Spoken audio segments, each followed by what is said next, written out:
आप सुन रहे हैं एजी एंटरटेनमेंट की धमाकेदार प्रस्तुति।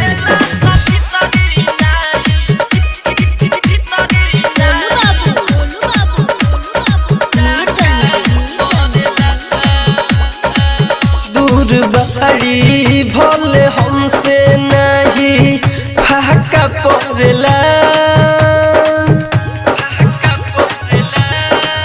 दूर बड़ी भोले हमसे नहीं फाका पड़ला, दूर बड़ी भोले हमसे नहीं फाका पड़ला, दिलवा टूटेला तो भीतरी नहीं टहका पड़ला, दूर बड़ी भोले हमसे नहीं फाका पड़ला, दिलवा टूटेला तो भीतरी नहीं टहका पड़ला।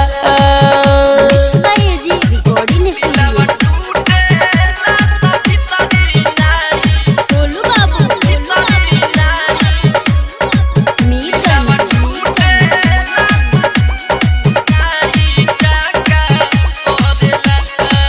अपना फोन में से जय कहूँ ते करो तारी, जाके दूसरा गाछी लगे ते फर तारी,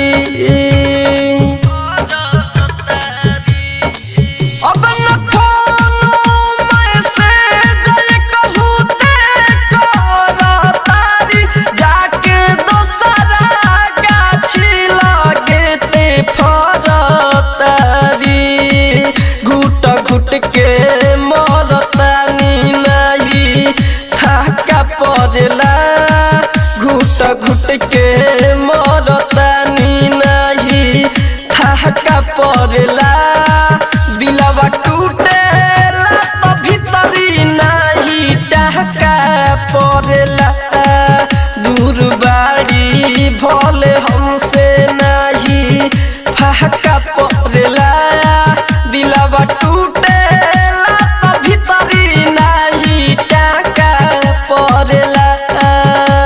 आप सुन रहे हैं एजी एंटरटेनमेंट की धमाकेदार प्रस्तुति।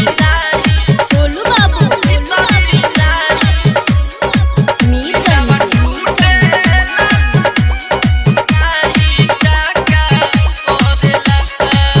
राज राजधानी सदमा बरदास ना करी, दूर हो के केहू इतना तोहे पास ना करी,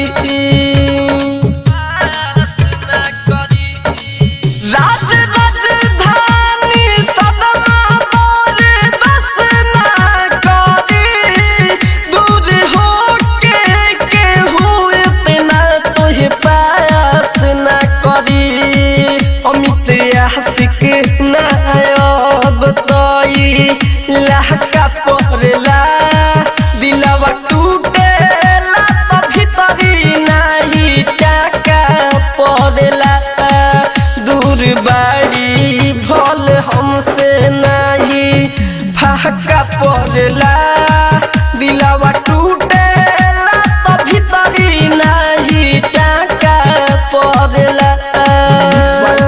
एजी रिकॉर्डिंग स्टूडियो रोशनपुर सपहा।